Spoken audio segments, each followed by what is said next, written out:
কচি সেই যে গেছে তার থেকে আমি দেখি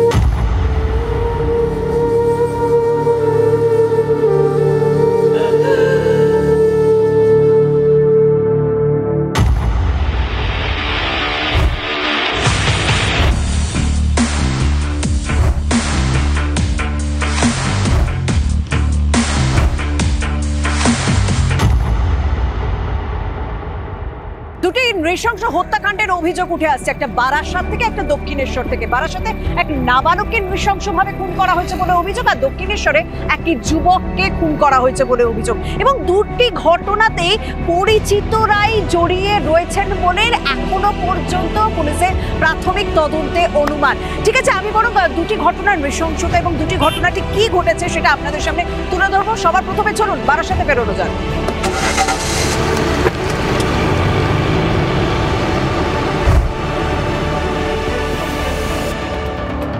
বারাসাতের কাজীপাড়ায় পৌঁছে গিয়েছি, কারণ এখানে রবিবার থেকে এক নাবালক 10 বছরের এক নাবালক নিখোঁজ ছিল। অবশেষে গতকাল ক্ষতবিক্ষত অবস্থায় তার ঝুলন্ত দেহ উদ্ধার হয়। আমি সামনে এলাকা এখনো পর্যন্ত প্রচুর পুলিশ মোতায়েন দেখছি, কারণ এলাকা যথেষ্ট উত্তপ্ত রয়েছে। চলুন একেবারে ঘটনাস্থলে নিয়ে যাওয়া যায়।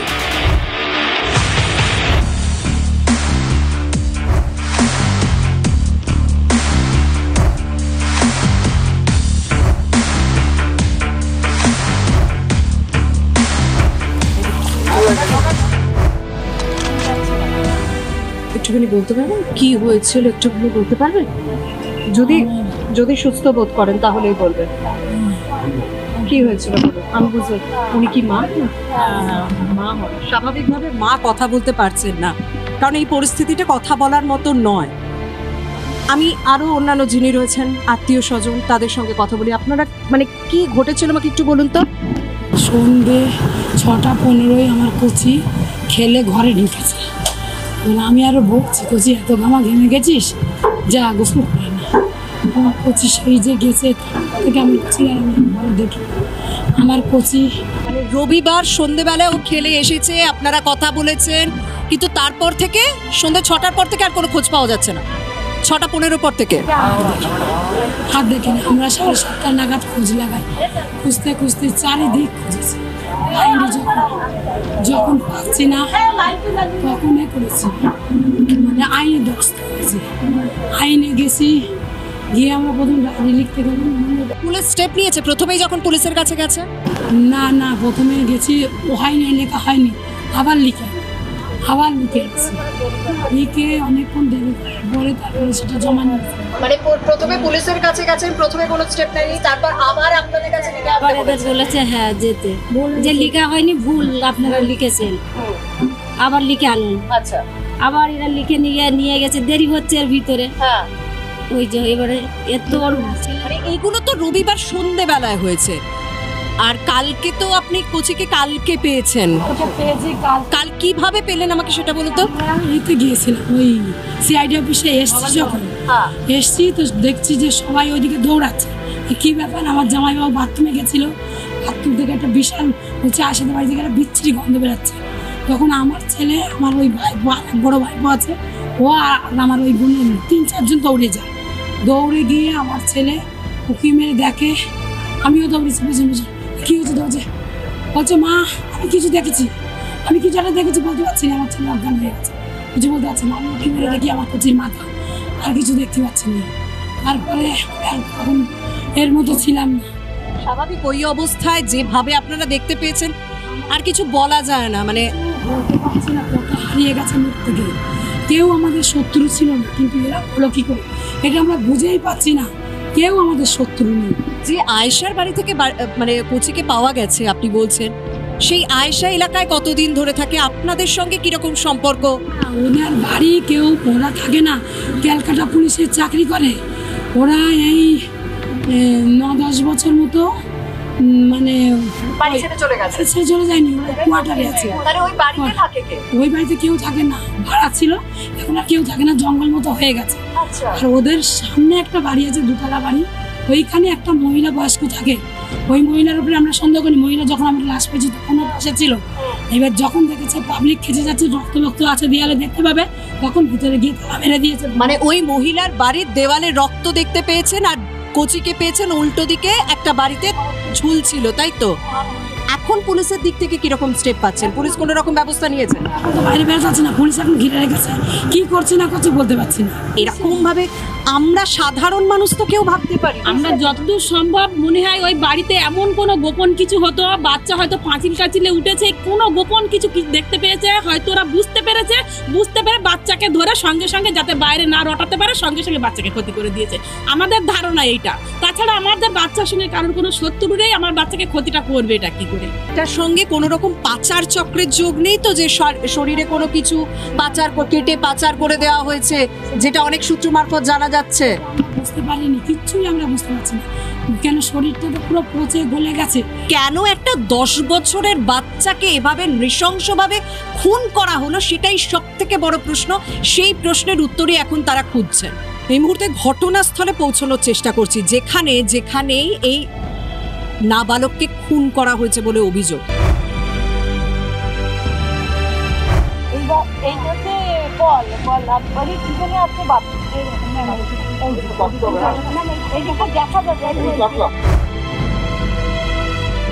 এই ঘটনার পর মানে এই যে আমি দেখতে পাচ্ছি সামনের বাথরুম থেকে দেহ উদ্ধার হয়েছে, এই বাথরুম থেকে দেহ উদ্ধার হয়েছে এবং এখনো পর্যন্ত একটা পচা গন্ধ, কারণ তারাই গতকাল রাতে এই পচা গলা গন্ধটা পান। গন্ধটা পেয়ে তারা পুলিশে খবর দেন এবং পুলিশ এসে এইখানে বাথরুম থেকে দেহ উদ্ধার করে। কিন্তু যে মহিলার বিরুদ্ধে অভিযোগ হচ্ছে যে সেই খুন করে থাকতে পারে ওই নাবালককে, সে কিন্তু এই বাড়িতে থাকতো না, সেই ওই হলুদ বাড়িটাতে থাকতো। স্বাভাবিকভাবে ঘটনার পর পরিস্থিতি যথেষ্ট উত্তপ্ত হয়েছে, তারপর ভাঙচুর করা হয়েছে, সেই ছবিও আমরা দেখতে পাচ্ছি। রীতিমতো তদন্তের স্বার্থে পুলিশ এই জায়গাটা ঘিরে রেখেছে। এই যে বাথরুমটা থেকে এখনো পর্যন্ত পচা গন্ধ পাওয়া যাচ্ছে, এই বাথরুমটা থেকে দেহ উদ্ধার হয়।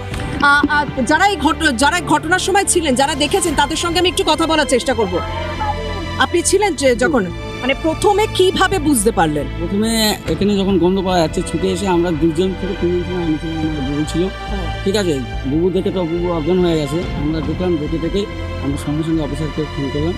আপনারা কি দেখতে পেলেন? দেখলাম কতটা সাংঘাতিক অবস্থা ছিল? পুরো সাংঘাতিক অবস্থা, শুধু হালকা এখান থেকে একটা দড়ি দিয়ে, নতুন ছিল আপনার ওই চুড়িদার নাইটি ছাড়া নতুনই। তখন আমাদেরকে একটা সন্দেহ হলো, আমরা কাঠিল দিয়ে যখন গেলাম গেটে তালা মারা, লাস্টে ছাদ দিয়ে উঠে ভেতরে গিয়ে দেখলাম পুরো ওরা অলরেডি ঘর গোছানো রেডি পালাবে বলে। তার আগে 3টে বেটা ছেলে চলে গেছে। মানে এই বাড়িতে ওই মহিলা ছাড়াও আরো বেশ কয়েকজন থাকতেন? হ্যাঁ, 3জন। মানে আসা যাওয়া করতো, ঘর গোছানো ছিল। আপনারা যখন দেখতে পান যে ওরা পালানোর জন্য প্রস্তুত, একদম পাঁচটা প্রস্তুত বলতে এই ঘরটা তালা মারা ছিল, কিছু মতো খুলতে যায় না, আমরা ঝাড় করে তালা ভেঙে ঘরটাকে খুলে দেখলাম অলরেডি সব গোছানো। আর একটু দেরি হলে যে মানে কাউকে কি এখনো পর্যন্ত ধরা হয়েছে, কিছু খবর পেয়েছে? 2টো মহিলা ধরা পড়েছে, বাকিগুলো ধরা পড়েনি। পুলিশের কিছু গাফিলতি আছে, যার জন্য আজকে এই ছেলেটা, সবথেকে বড় কথা হচ্ছে, ক্ষতি হয়ে গেছে। কেন রবিবারে যখন আমরা ডায়েরি করেছিলাম, পুলিশ এসেছিল, পুলিশ যদি সঙ্গে সঙ্গে তদন্ত করতো, পুলিশের 24 ঘন্টা না হলে পুলিশ কোনোদিন তদন্ত করে না, এটা কিন্তু নিয়ম না। একটা বাচ্চা হারিয়ে গেছে, সঙ্গে সঙ্গে যদি তদন্ত করতে আমার মনে হয় পাওয়া যেত। এই যে বাড়ি, এখানে ঘটনাটা ঘটানো হয়েছে, আর ঠিক এখানে এই বাড়িটার বাথরুম থেকে দেহ উদ্ধার হলো। যদিও এই মুহূর্তে বেশ কিছু দিক উঠে আসছে এই ঘটনা সম্পর্কে, কারণ একজন এক রকম অভিযোগ করছেন। কেউ বলছেন যে কিছু দিয়ে, কোনো মেডিসিন দিয়ে তার শরীর গলিয়ে দেওয়া হয়েছিল, এই অভিযোগ উঠে আসছে। তার পাশাপাশি আরও একটি অভিযোগ উঠে আসছে যে বাচ্চাটির চোখ খুবলে নেওয়া হয়েছিল এবং শরীরের কিডনি, বিভিন্ন অঙ্গ প্রত্যঙ্গ হয়তো বের করে নেওয়া হয়েছিল। কিন্তু সবকিছুই অনুমান, সবকিছু এখনো পর্যন্ত কনফার্ম রিপোর্ট কিছু আসেনি। এলাকার মানুষ সেই কারণেই অভিযোগ করছেন, যদি সত্যি এই ধরনের ঘটনা ঘটে থাকে বারাসাতের কাজীপাড়ায়, যেখানে আগে সেরকম কোনো অপরাধের ঘটনা নেই, সেই এলাকায় এইভাবে একটি নাবালককে খুনের ঘটনা ঘটে এলো। এলাকার মানুষের মধ্যে আতঙ্ক রয়েছেন, তারা নিরাপত্তা চাইছেন, তারা চাইছেন তাদের সন্তানরা যাতে নিরাপত্তার সঙ্গে এখানে ঘোরাফেরা করতে পারে, সেই ব্যবস্থাটা যেন পুলিশ প্রশাসন নেয় এবং এই ঘটনা কেন ঘটানো হলো সেই প্রশ্নের উত্তর তারা চাইছেন এবং যারা মূল অভিযুক্ত তাদেরকে গ্রেপ্তারের দাবি করেছেন তারা। সারা রাত আমার মেয়েটা আমার কোলের মধ্যে বসে আছে, ঘুমাচ্ছে না ভয়তে। বাচ্চারা যেন সুস্থভাবে ঘুরতে পারে। বাচ্চাটা যেমন হয়েছে একই অপরাধ, সবাই শাস্তি চায়, সব অপরাধদের শাস্তি। প্রশাসন যুক্তি অবশ্যই আছে। 6 দিন ওখানে প্রশাসন ছিল, কুত্তা নিয়ে ভেড়াভিড় করলো, কুত্তা পালো না। গলির মধ্যে কেন কুত্তা ঢোকায়নি? প্রশাসন তুমি জবাব দাও। সবাই পুলিশ প্রশাসনের ভূমিকা নিয়েও প্রশ্ন করছেন, কারণ প্রথম থেকে যদি আরো ইনিশিয়েটিভ নেওয়া যেত তাহলে হয়তো এই ঘটনার কিনারা করলেও করা যেতে পারতো। এই যে আরো অনেক বাচ্চা রয়েছে এলাকায়, মানে নিরাপদে তো বাইরে পাঠাতে পারবেন না। পারবো কি করে? সব তো ভয় থাকবে মাদের, কি করে থাকবো আমরা? বাচ্চারা এমনি আতঙ্ক হয়ে আছে, আমাদের সামনে ধরে ফাঁসি দিবে। বাচ্চারা এমনিতে আতঙ্ক হয়ে আছে এই জিনিসটা হওয়ার পর। আমরা তো একটা মা, আজকে আমাদের বাচ্চা স্কুলে যাচ্ছে, সব জায়গায় যাচ্ছে, আমাদের আজকে ভয় এসে যাচ্ছে জাহানে যে আমরা আমাদের বাচ্চাদের কি করে ছাড়বো। আমরা এমন চাই যেন সে তার জন্য এইভাবেই তারও যেন শাস্তি হোক। হ্যাঁ, সব ভালো ছিল, শান্ত ছিল, কারোর সাথে ঝামেলা করতো না। সেই বাচ্চা যদি এরম করতে পারে তাহলে আরো ছোট ছোট বাচ্চাদের কি করবে? বারাসতে কাজীপাড়ায় নৃশংসভাবে নাবালক খুনের ঘটনায় যখন বিভিন্ন কোণ ঘুরলাম, বিভিন্ন মানুষের সঙ্গে কথা বললাম, তখন এই নাবালক খুনের ঘটনায় 3টে প্রশ্ন উঠে আসে। কেন খুন করা হলো এই নাবালককে? সে কি গোপন কিছু দেখে ফেলেছিল? দ্বিতীয়, তাহলে কি এখানে সত্যি কোনো রকম অঙ্গ পাচারের চক্র জড়িয়ে রয়েছে? কারণ এখনো পর্যন্ত যেভাবে দেহ উদ্ধার হয়েছে, অনেকেই মনে করছেন তার চোখ খুবলে নেওয়া হয়েছে, তার শরীরে বিভিন্ন অঙ্গ প্রত্যঙ্গ বের করে নেওয়া হয়েছে। এটা সেকেন্ড দিক। এবং থার্ড দিক, এখানে কি কোনো তন্ত্র মন্ত্রর বিষয় জড়িয়ে রয়েছে? কারণ যে বাড়িটাতে গেলাম সেই বাড়িটাতে বেশ কিছু কলা গাছ কেটে বাড়ির ছাদে রাখা হয়েছিল। এইগুলো মানে এই খুনটার পেছনে সেরকম মন্ত্রতন্ত্র বিষয়টা, কুসংস্কার জড়িয়ে নেই তো? সেটা রীতিমতো পুলিশ তদন্ত করে দেখবে, আর সেই পুলিশের তদন্তের দিকেই আমাদের নজর থাকছে।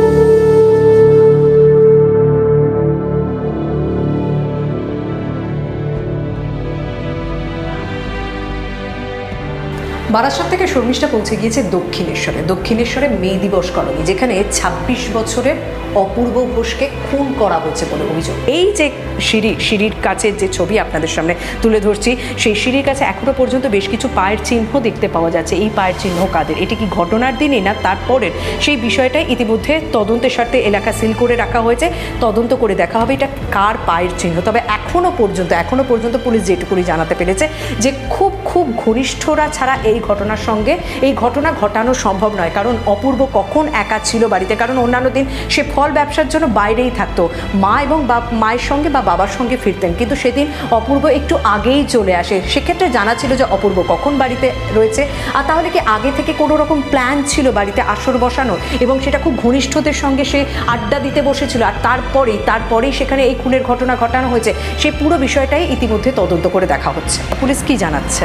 আমাদের কিছুই জানাচ্ছে না। ওর মা কোথায় আছেন? ওর মা থানায় গেছে, আসেনি। আর দিদি জামাইবাবু এখনো থানায় গেছে। অপূর্বর ঘটনাটা উপরে ঘটেছে, আমি নিচের ফ্লোরে চলে এসেছি। একটা পরিবার থাকেন এখানে। সেই ঘটনার দিন তারা কিছু বুঝতে পেরেছেন কিনা, কখন জানতে পারলেন এত বড় একটা ভয়ানক ঘটনা তার ঠিক বাড়ির উপরেই ঘটে গিয়েছে, আমি কথা বলবো। দাদা একটু আসবেন। কেউ আসা যাওয়া করলে, মানে আপনারা ঘুমিয়েছেন কটা? ঘুমিয়েছেন 10টায় ঘুমিয়ে পড়েছেন। তার আগে কোনো কেউ আসা যাওয়া করেছে এরকম কিছু? আপনাদের চোখে পড়ে? আমরা তো ঘরের ভিতরে থাকি। খুবই শান্ত ছিল অপূর্ব, ভীষণ শান্ত ছিল। আচ্ছা, ওর যে শত্রু হবে আমরা এটা ভাবতেই পারছি না। মানে ঘরের উপরে এরকম একটা ভয়ানক মার্ডার, মানে মানে প্রচুর আঘাতের চিহ্ন ওর মাথার নিচ থেকে, সারা ঘরে রক্তারক্তি সেই ছবি দেখা গেছে। মানে এইভাবে একটা মানুষকে খুন করা হলো, আপনি ঠিক নিচেই থাকেন একটা কোথাও তো? না, আমরা কিছুই বুঝতে পারিনি। আমরা তো পড়াশোনা নিয়ে ব্যস্ত থাকি। ওই পড়াশোনা কোথাও নিজেদের ভয় লাগছে না এখন একটা তো নিজের একটা আতঙ্ক একটা লাগছে। জীবনে এরকম কোনো শুনিনি। আচ্ছা, আর বলছি যে কোনো রকম অশান্তি এর মধ্যে সাম্প্রতিককালে উপরে কোনো অশান্তি? সকালবেলা দোকানে চলে যায়, দিদি জামাইবাবু আসা যাওয়া? না আমি সেরকম শুনিনি। মানে কোনোদিনও সেরকম দেখেন।